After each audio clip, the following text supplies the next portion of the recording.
Wow. Wow. And the reason I'm saying wow, this is Howie Mandel for those that are listening. We just reached 250,000 subscribers on YouTube. You guys, we love you and we love the support. And we love, that's why we're celebrating. And with a great episode we have coming up. So I just wanted to say thank you. We love you. We couldn't do it without you. We'd like more subscribers. And also for our subscribers, just by pressing the subscribe button and also commenting and being part of it, we're doing giveaways. We're going to be giving away t-shirts so if you subscribe and then you comment, we'll pick some of you and we will just send you free merch. Not everybody, but we will pick the ones that we will send free merch. We can't afford to send it to everyone. And is there anything else that... this weekend, the Labor Day weekend, I will be performing in Vegas live. I will be doing my stand-up at the Westgate. Tickets are available. I don't know that you have to click anywhere, but show up at the show and then just click on me or swipe me or just watch me. But that's going to be a fun weekend, August 31st. And then, so we should start the show. Well, I always like the beginning of the show because we start with Sonny in the Black Pack, who's able to make a song based on the guests that we have. And I swear to you, the only thing I sent Sonny was our guest's resume. And he's able to make a song out of a resume. Sonny, hit it. Get your groove on right now. Watching Howie Mandel. The right stuff, traffic, stripe and strays. Switchback, foot loose, breaking away. A Dragon Heart, Midway, Cold Creek Manor. American Dreams, the Alamo and Savior. Postcards from the Edge, G.I. Joe, the Rookie. The Long Game, Battle for Terror, the Tiger Rising. Great Balls of Fire, Born a Champion, Horseman. The Big Easy Parent Trap, and Reagan! Welcome to Howie Mandel Does Stuff. I'm Howie Mandel. I am Jackelyn Shultz, his daughter. And the amazing Dennis Quaid is in the house. Woo! You are amazing. You are a plethora of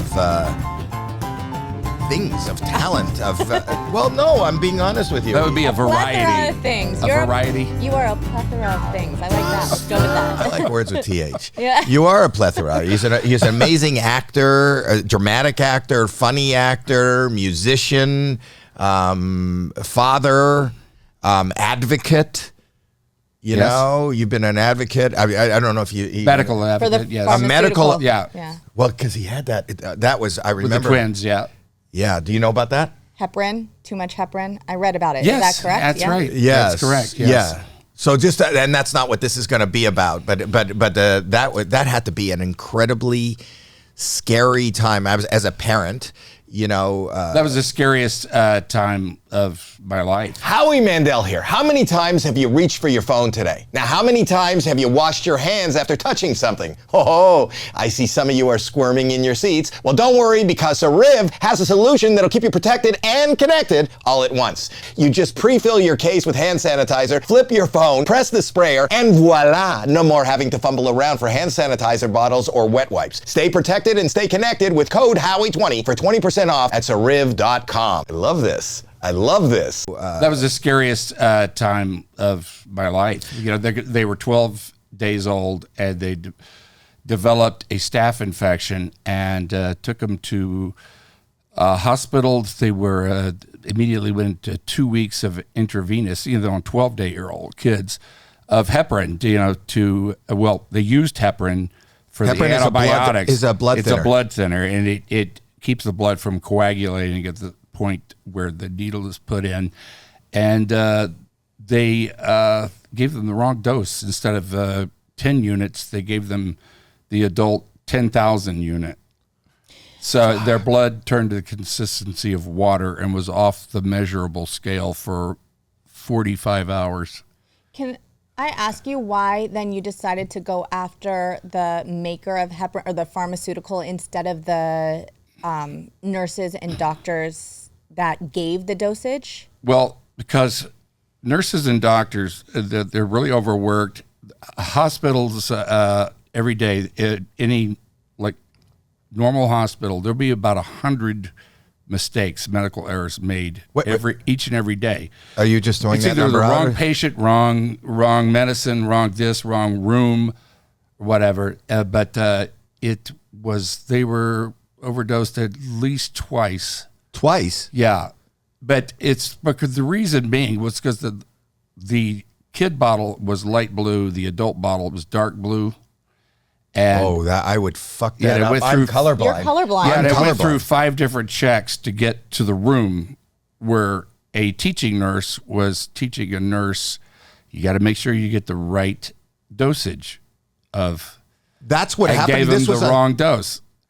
So what we did is Cedars really stepped up and and spent $40 million on patient safety, including barcoding. Like you go to the grocery store, you buy some ice cream, beep, you got the barcoding on there, but Right. somehow that's too expensive for hospitals or whatever. But that saves a lot of lives just because you got the right medicine and the right patient. So you went and were you spearheading a lawsuit to the pharmaceuticals? Is that what? Well, it's very difficult to sue pharmaceuticals. That's what I'm saying. So what did you do? Really hard. You're gonna end up like the- They did change the bottles, which is really what we were Just of we were heparin up- or of it's the way on the heparin. Yes, but I was not going to say, change you the got to boat. be careful because you're going to end up like the Boeing whistleblowers when you come up against well, the that was pharmaceutical that was company. 16 years ago. So I guess if it's a grudge for 16 years, I don't know. But they stepped up, and But you ended up making documentaries I went about. to Congress and spoke about it in Congress, and the oversight committee. But they stepped up, and those kids themselves, they wound up saving a lot of lives because of that. It happened a year before that in Indianapolis Hospital with twins, by the way, and happened to 2 twins about 3 months after this incident. So went a long way through it. But your kids are fine. The kids, I mean, they were, bleeding out of their umbilical cord, shooting blood and stuff. And anywhere they had been, had an opening there. And the danger was a hemorrhage in the brain or one of the organs. And what saved them was they were so young they couldn't thrash about. So there was no hemorrhage. And, we had to wait for a couple of years because you don't know. And Holy shit! but everything was just fine. Wow! Dodged a bullet. Wow! That's not And where I wanted to I start. think it was the power of prayer that really saved them because it was a worldwide story and there was a lot of people praying for them.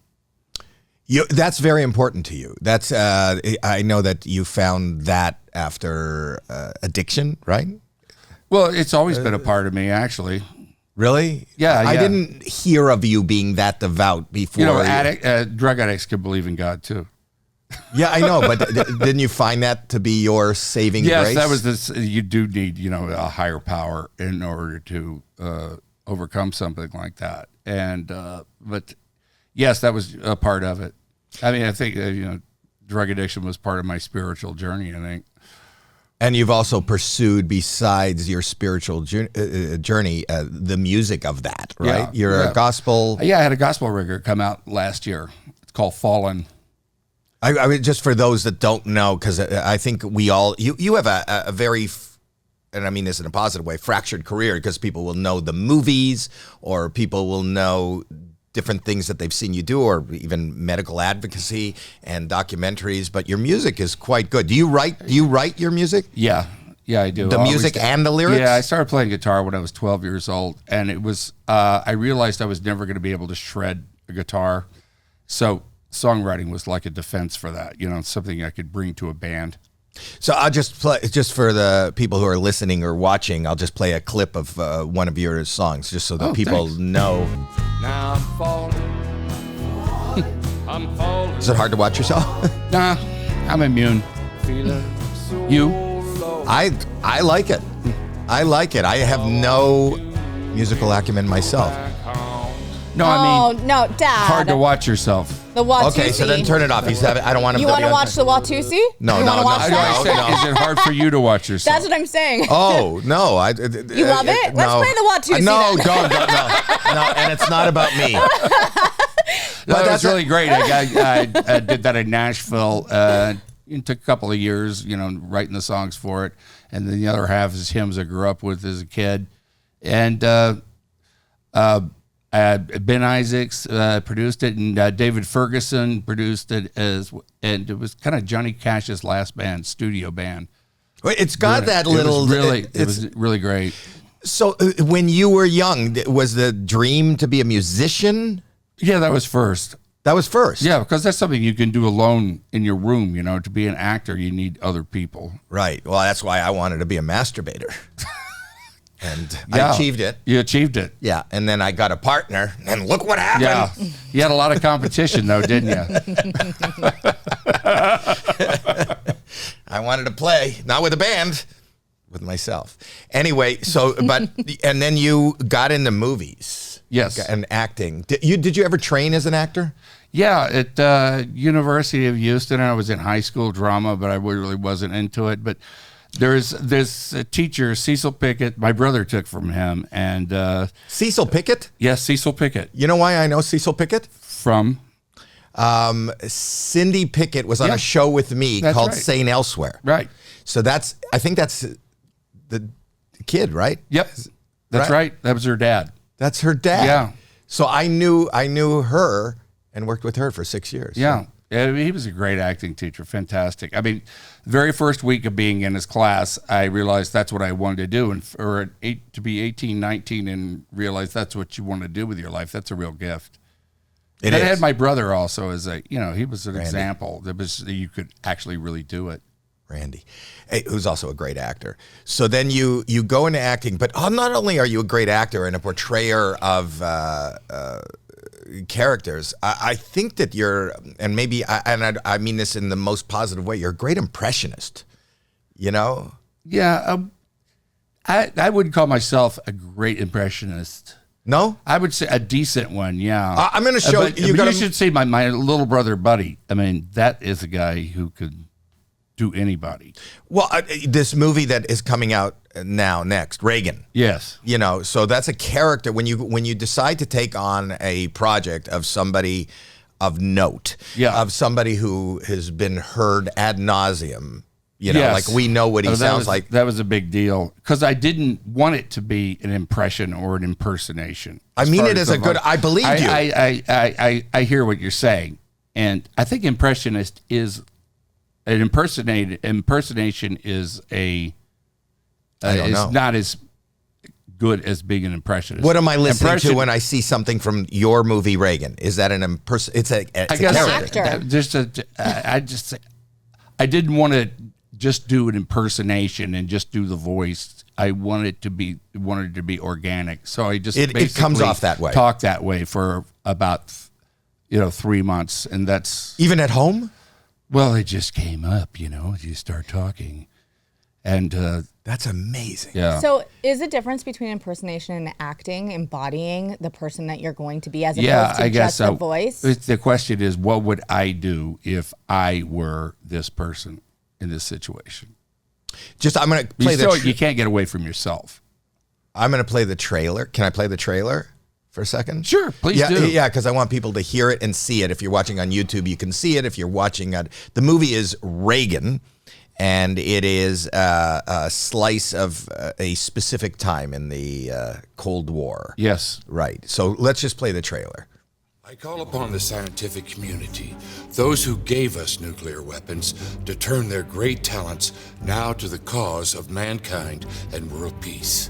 To build this defensive missile shield, rendering these weapons impotent and obsolete. 50% across the board reduction. All weapons groups.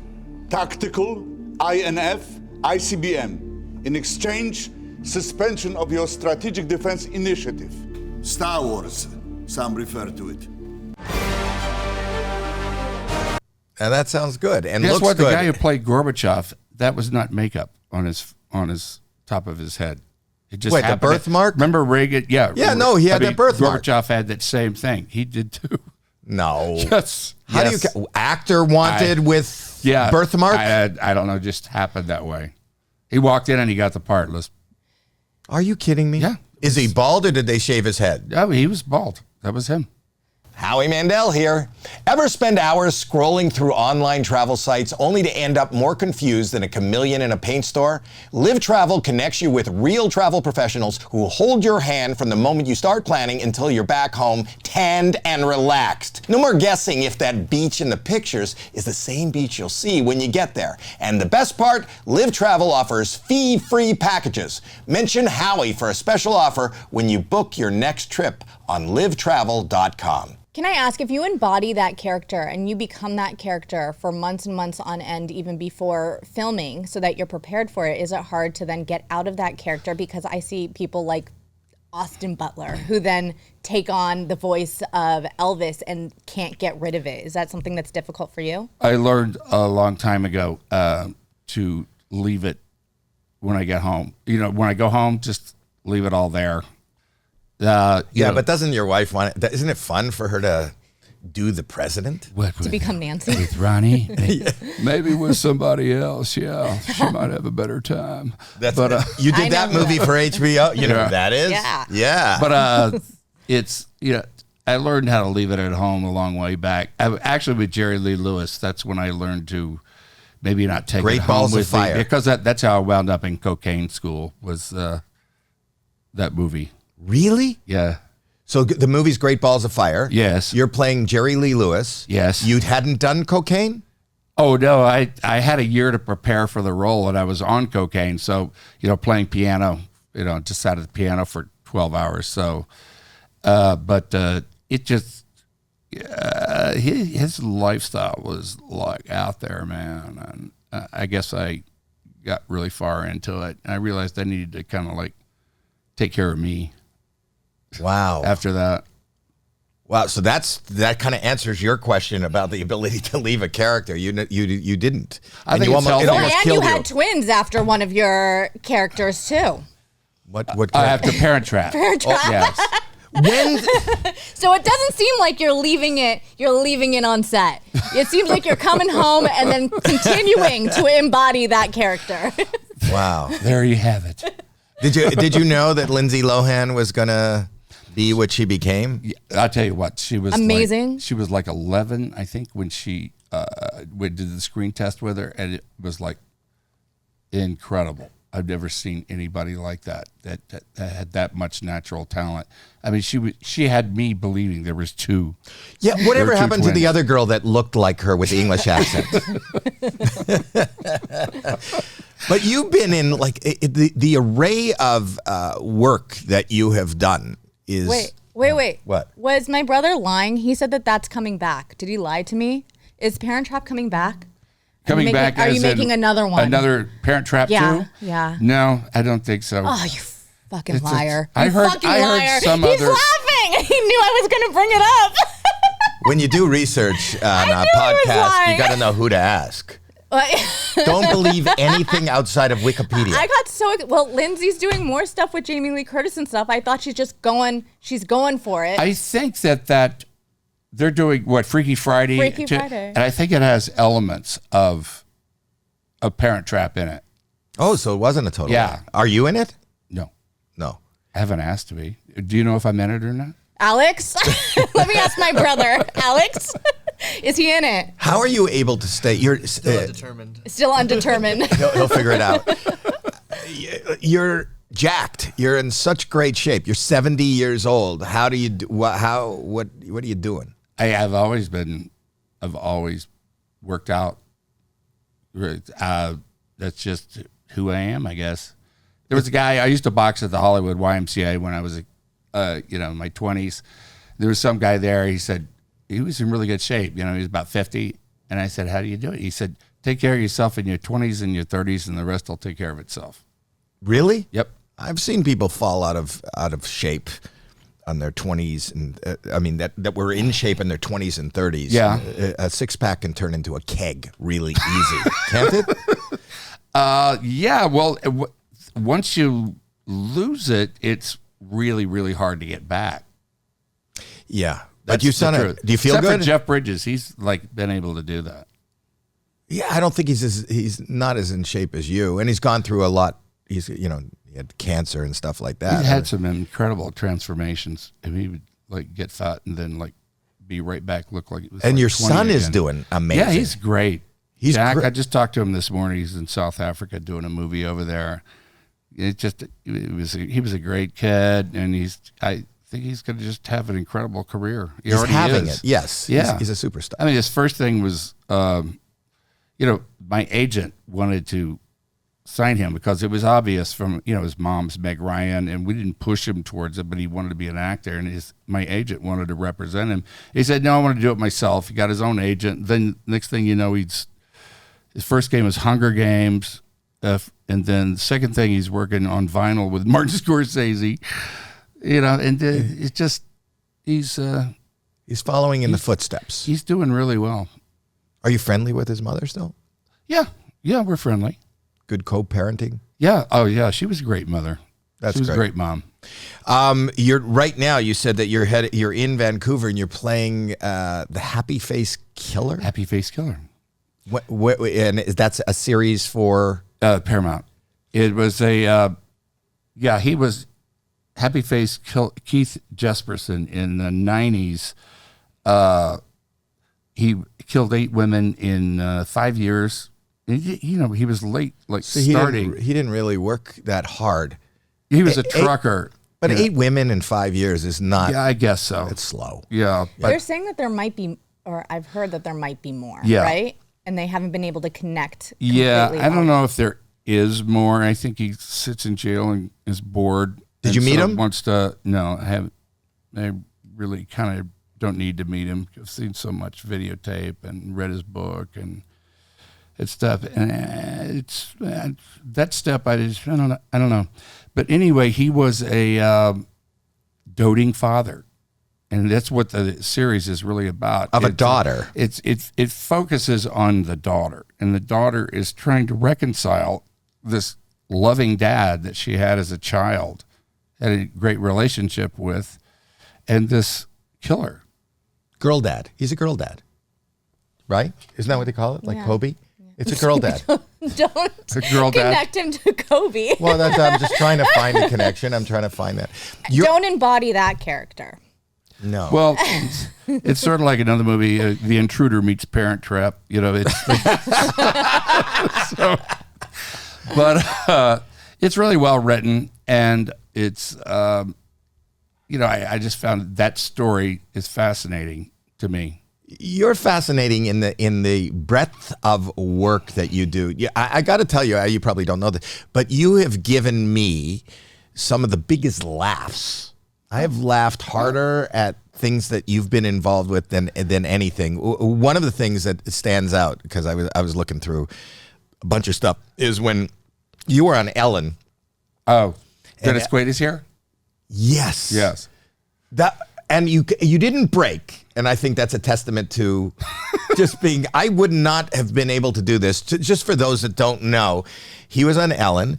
Ellen had gave him an earpiece, and he had to walk into a Starbucks, a crowded Starbucks. People don't know that there's a hidden camera. He has to walk into a crowded Starbucks and say everything that Ellen said to say.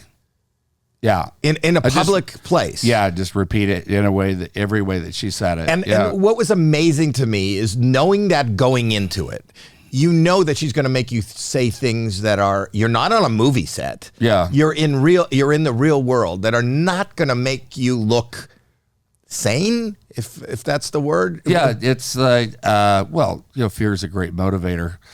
I mean, I was leaving. I'd done my interview with her, and I was getting in my car and said, "Al, I want you to do this thing. You want to do it?" And I went, I just wanted to drive away in it, but fear went up my spine, and so that's the thing that says, "Oh, you should do this," because the fear thing is actually something that's telling you should try this out. You know what? That's a great philosophy, and I think in life people are searching and just wallowing in comfort, and the people that chase the fear or react to the fear or go through the fear are the people that are successful in life. And stick around. That's true. And Yeah. But so I just You're want to not having the same haircut for like 40 years. Well, you have the same haircut, but then again, but I see what you did there. Yeah. But I'm parting it everywhere.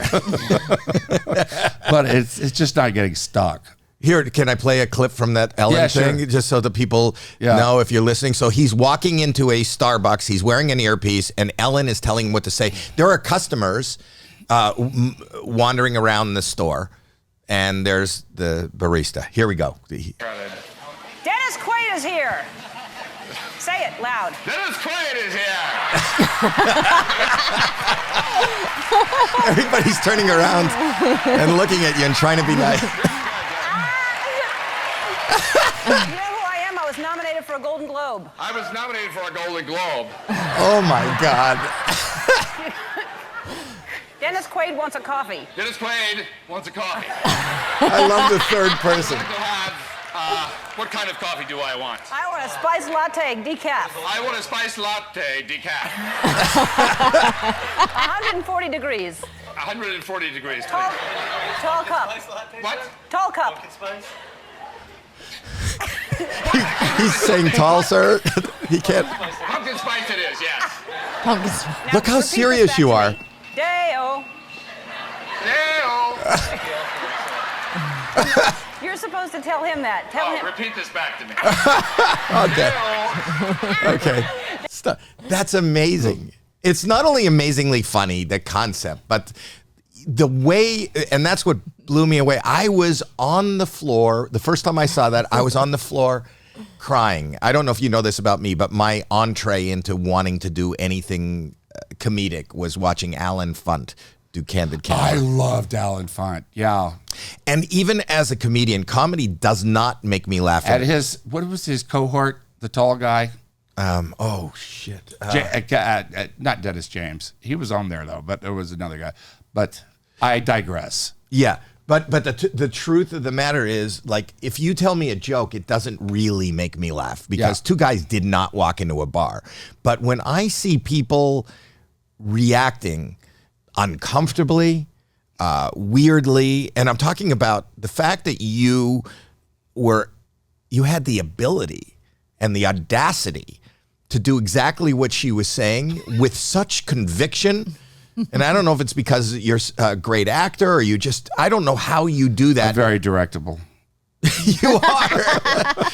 But the thing is that when Dennis Quaid wants coffee, and you have to see, if you're not watching this on YouTube, everybody in the place just kind of, and can you imagine being in that place? Yeah, but you would agree that comedy comes out of pain, right? All of it. Uncomfortable, it's pain. Always. That's what makes it funny. That's why you laugh at a clown falling down at the circus. Comedy is tragedy plus time.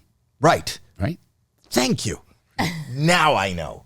Now you get it. No, but the thing was just watching every face was clicking and hitting the box of what comedy is, because can you imagine being in a Starbucks in the afternoon, just getting a coffee, fucking movie star walks in, one of the most recognizable movie stars in the world walks in and announces that acts just like the asshole movie star that you thought they would be.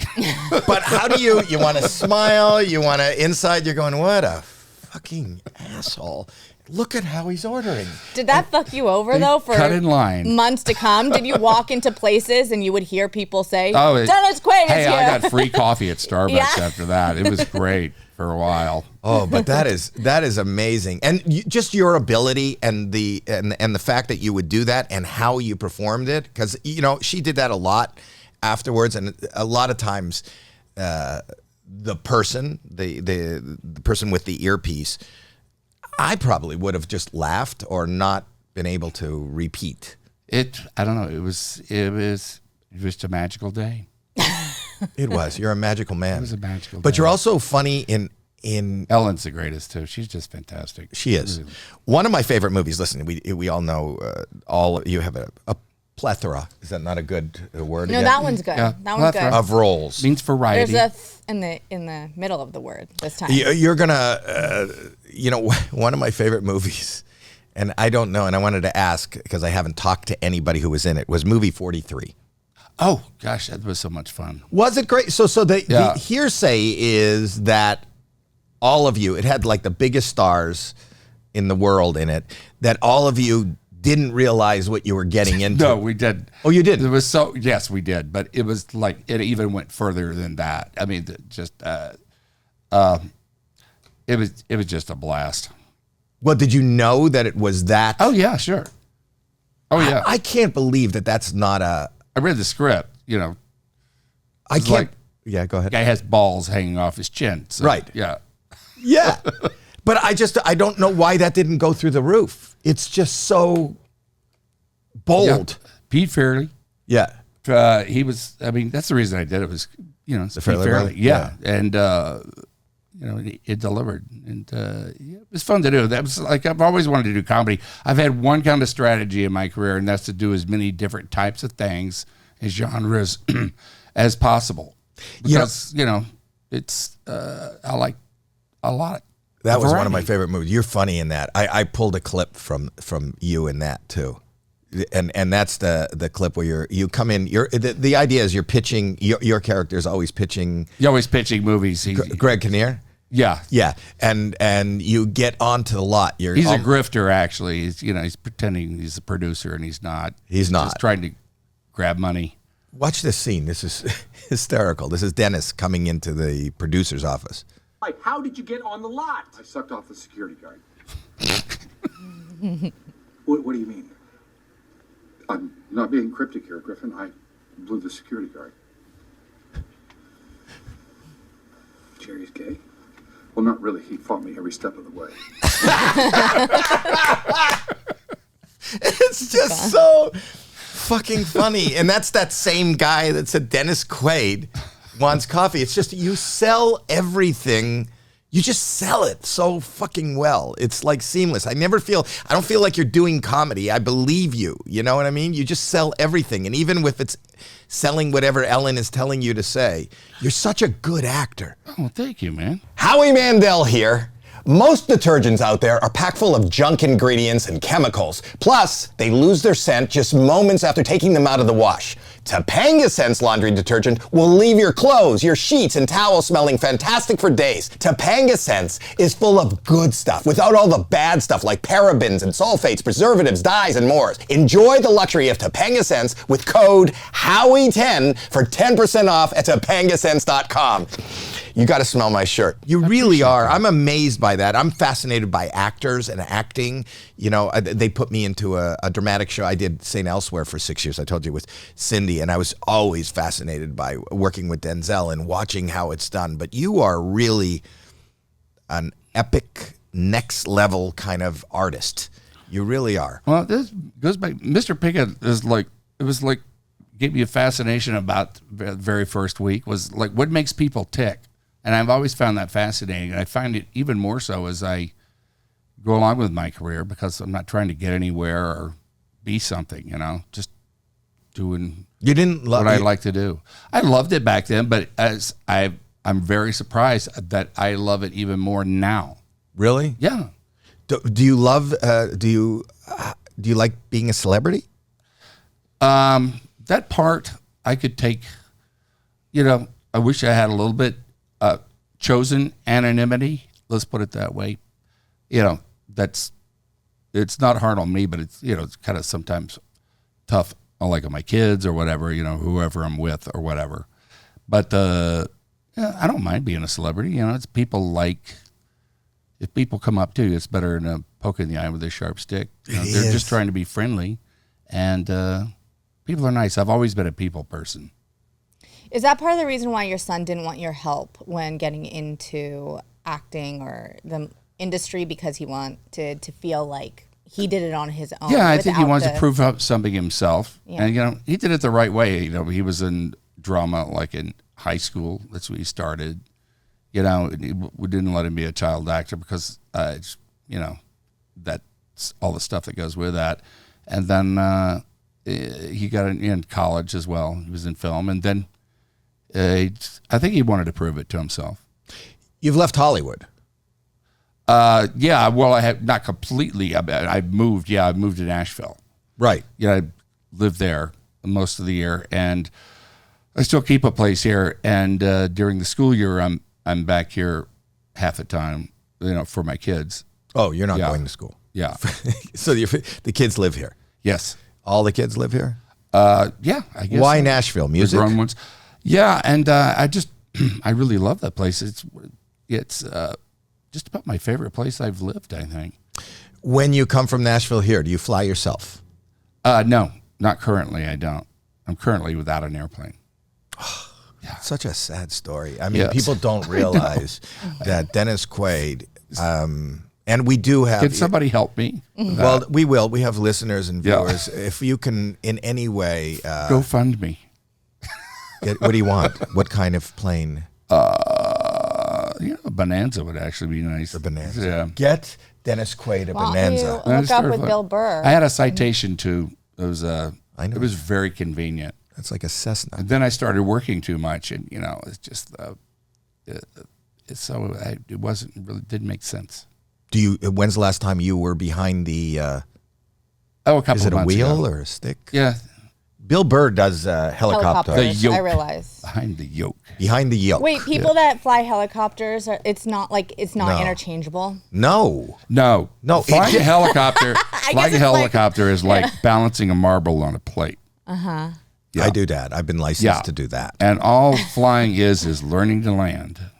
Really? It's not easy. take off? Take off is so easy. That's what you I basically keep saying. push the power forward and get it going down the runway. It takes off itself. Really? Yeah. Landing is hard. Landing Isn't it is how hard. you perform under pressure because shit goes wrong? Shit has gone wrong before. Really? Yeah, flying can be like endless hours of complacency interrupted by extreme moments of extreme terror. Have you had one? Yeah, a couple of them. Tell me one. Tell me why I'm justified My in very my fear first in flight, flying. my very first flight that I had after I got my license, I went to Las Vegas, and with a friend of mine and his girlfriend, we played blackjack. They drank, I didn't, and we go back to the airport to go back to LA. It's about an hour, and there's these clouds on the south. Now, I called the weather service. They say, you're fine if you get out in the next half hour. They don't know I'm a new pilot. Anyway, get up over the mountains going back, and the black clouds coming really close, and the winds of that, where the planes just the wings are bouncing up and down, and we're losing like 300 feet up, 300 feet down. And my friends say, are we going to die? And thank God they were there, because it felt like the wings were coming off. Because they were there, I had to be calm. I couldn't freak out, So I went over restricted airspace and landed, and the sky opened up. But it was tornadoes in the clouds that day. People had been thrown up against the roof in commercial airlines and stuff like that. But that's just severe turbulence. Is that dangerous? Yeah, that's usually what they get people. Plus, I was a VFR pilot, visual flight rules. Told you. If I'd gotten inside those clouds, it would have been all over with. But and the weather service doesn't tell you, regardless of whether you're a new pilot or not. They don't know that you're a new pilot. But even if you're not a new pilot, don't they tell you to stay away from that? Isn't that the point of the service? No, it was still doable at the point. That was kind of a freak storm, to tell you the truth. Weather wasn't as good reporting. This was in the 80s. It wasn't as good as it is now. We didn't understand weather. And we didn't have Byron Allen. We didn't have all the the tracking that we have now. Is that the worst GPS flight you've ever had? Yeah, that was pretty bad. Wow. And are they still your friends today? Yeah, they were my friends. But they don't get back in planes with you. Yes, they did. He saved them. I got them through that. Did you ever share this story about how scared you were? Yes. Wow, you don't want to hear that from the guy that's the pilot. I want to hear it's just turbulence and it's okay. Yeah. Well, while you're flying, I shared it after. Wow. Yeah. They didn't know what that shit smell was. That must be the air. Must be the dog. Always fly with the dog, so you have an excuse. I took flying lessons. Oh, you did? Yeah. Where, here at Van Nuys? No, in Canada, in Toronto. And after, I think, the third lesson, the instructor said, this is not for you. Because? I don't focus or pay attention. I'm colorblind. I get bored. I want to look out the windows a lot, not at things that I'm supposed to. Well, I have ADHD as well. Oh, but I mean, I felt like I was going to fall out of the sky when I first started. I mean, I did it because of The Right Stuff. I got part of The Right Stuff. Yeah, and played an astronaut. I figured, well, I'm going to learn the radio voice that that they all had, and learn to fly. And but I felt like I was going to fall out of the sky. So you didn't have a lesson before The Right Stuff? No, I was afraid to fly before The Right Stuff. Do you have fear of flying at all? Now? Yeah. No. And you worked with you flew with Chuck Yeager. Yeah, we were doing The Right Stuff. Yeah, this was like my favorite movie for me because of the experience. It's also the one that kind of launched you into the stratosphere of stardom. No. Yeah. Well, it was. Yeah, that was kind of a gradual process, but it was because it did. It was not a big success when it came out. In fact, it bombed when it came out. Yeah, I did not know that. Yeah, it bombed. It bombed when it came out. What was the opening weekend? $2 million. I had no idea. Yeah. So what happened? It's still, well, it's the CD because was big. John Glenn was running for president back then. Remember that? Yeah. And it was a behind the scenes on what was really going on. Tom Wolfe's book, about all the but it was like skirt chasing behind the scenes and all kinds of other stuff. That John Glenn didn't want the image of tarnished. Right. So you think they squelched it? I think that was part of it. Yeah. What was the what studio? And the other part, what? Who's the studio? How can they squelch? How did he have that at that time? He wasn't the president. Well, Grissom, also Grissom, the second astronaut, who did suborbital, and he wound up dying in Apollo 1. Right. Yeah. His spaceship went to the bottom of the sea, and they portrayed it that he had messed up and freaked out when he hit the water, and that was the reason he lost that spacecraft, which went to the bottom of the sea. And karmically, that was I think that's true. It's so Walter Cronkite came out against the movie, because of that, and I think they were right to do that because Wolf used it as a device, a literary device, and in The Right Stuff about going up the pyramid, how you can mess up, but that did not do service to Grissom because if he'd messed up on that, then why did they choose him for Gemini flight, first Gemini flight and the first Apollo flight? Because he was the best they had. Wow. My memory doesn't serve me at all then. It became a classic. It did become a classic. And it got nominated. Yeah. For award. I think 2. Yeah, the Golden Globe, right? I think it was Best Score and... wasn't it Best Screenplay? Did Ed get nominated for Best Supporting Actor? I can't remember. Somebody Google. No. But was it fun while you were doing it? Oh, it was the best time I ever had in my life. Really? On a movie. Yeah, I grew up in Houston, Space City. Right. Gordo Cooper, who I played, was my favorite astronaut when I was a kid. And then the book came out, and I said, if they ever do a movie, I want to play Gordo Cooper. And then I got it. And then it turned out that Gordo Cooper lived 3 miles from me in L.A. Really? And then I learned to fly. And then Chuck Yeager was on the set every day. And the movie went on for 9 months. And we shot out at Edwards Air Force Base, and we'd see the SR-71 take off every day. And it was... God, you and I are about the same age. And, yeah. At that time, that was the space... They replaced one to be a fireman, cowboy, or anything else you had going on. An astronaut. Right? Yeah, an astronaut. And they were, they'd come back from their missions and there'd be ticker tape parades and things like that. That's kind of gone by the wayside. That's gone by the wayside. We don't have any of those heroes. Oh, I didn't even think about that. You were living in where there was a problem in your town. What's that? Houston, we have a problem. Oh, yeah, yes. That's right. Yeah, grew up there. Did you get to fly with the Blue Angels? Yes, I did. After did the movie, I got to go down there and fly back seat for a practice show. Did you throw up? No, but I wanted to.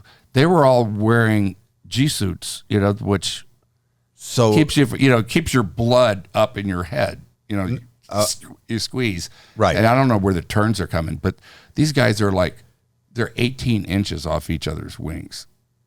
So they call it rubbing. They call it rubbing when they touch. That's a really? no-no. Me too. Yeah. Wow. But I don't have 18 inches. We're not going to have masturbation again, are we? Well, this is the circle. My podcast is the circle of life. It really is. They're really, because they're going probably, 500 miles an hour, 400 miles an hour? Yeah, about that. At 18 inches apart. Yeah, there's about 10 different jets going. That's... There's about, I think 1, 2, 3, 4, 5, 6. But they would go into a room and they close their eyes, and the lead pilot goes through the entire show, just talking it through like that, like a meditation that they do for 30 minutes. And they go out, and they do exactly what they just did in that room. Do you meditate? I did for 10 years, yeah. Really? Because we have a viewer that sends in meditations. Oh, really? Yeah. You want to try it? Sure. All right. Play this meditation. This is, I can't remember his name. Take a deep breath. Do not exhale. Only me I can. No, only he can. No, start it again. Oh, he said take a deep breath. Do not exhale. Exhale. Only he can. Only me I can. Okay. Start it again. Take a deep breath. Do not exhale. Only me I can.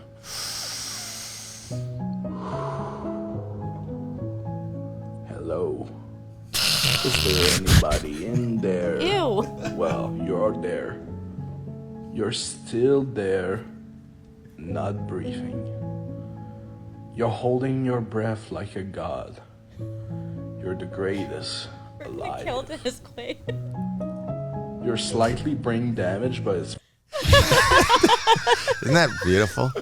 That is so peaceful. I know. You sent that in. Yeah. We play that for everybody. It gives you a sense of, I think it grounds you. It definitely grounds you. It reminds me of the holding your breath contest when I was like 9 years old. That's where it took me to. Breath. With an F. It's a breath. Hold your breath. Or it's actually a V. Breathe. Breathe. Play it again. I want to think. How does he say it? And don't excel. Wait, we'll see. Breathe. Take a deep breath. Do not exhale. Breath. Only me I can.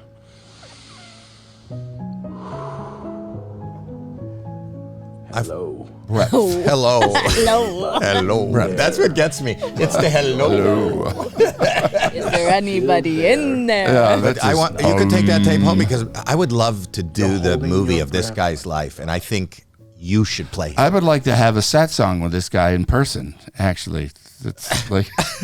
Can we contact him to get him in here to do meditation with No, everyone? he was asphyxiated. He held his breath. No, only me I can. He can excel. No, he can excel, but not exhale.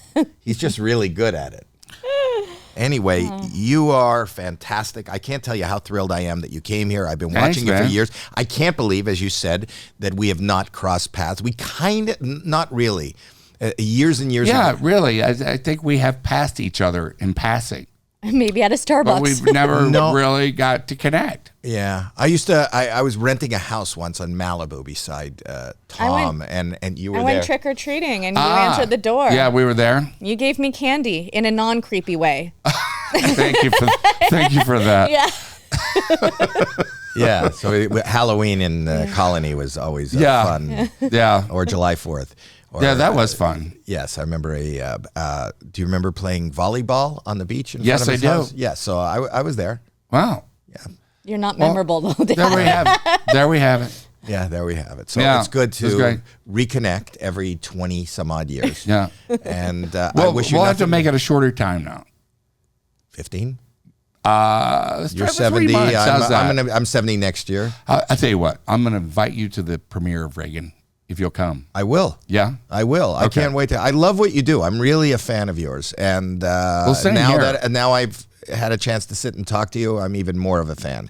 So I wish you nothing but health and happiness for you and yours. Is there anything besides the movie Reagan, which opens August 30th, everywhere at a theater near you? Or that's all I can focus on right now. Is it okay? Is it opening in theaters or is it opening in 3,500 theaters? I think, or around there on August 30th. Right.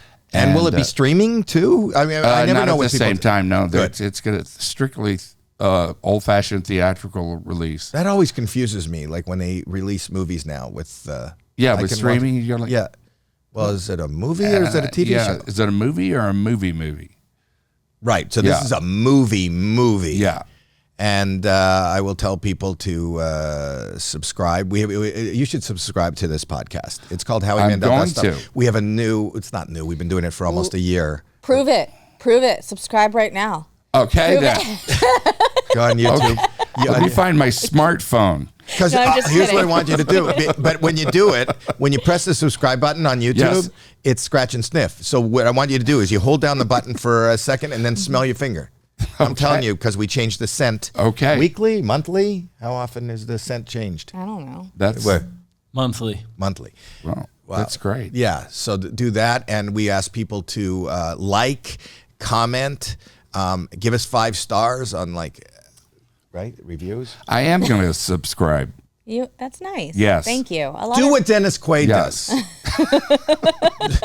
Say, I'm Dennis Quaid, and I want to subscribe to Howie Mandel Does Stuff. Dennis Quaid wants to subscribe to Howie Mandel. You can pick the next scent if you want. What do you want the scent of the month to be? Lavender. That's going to put people to sleep. Yeah. Very calming. It doesn't matter, but that's... you and your meditation. Makes them alert enough.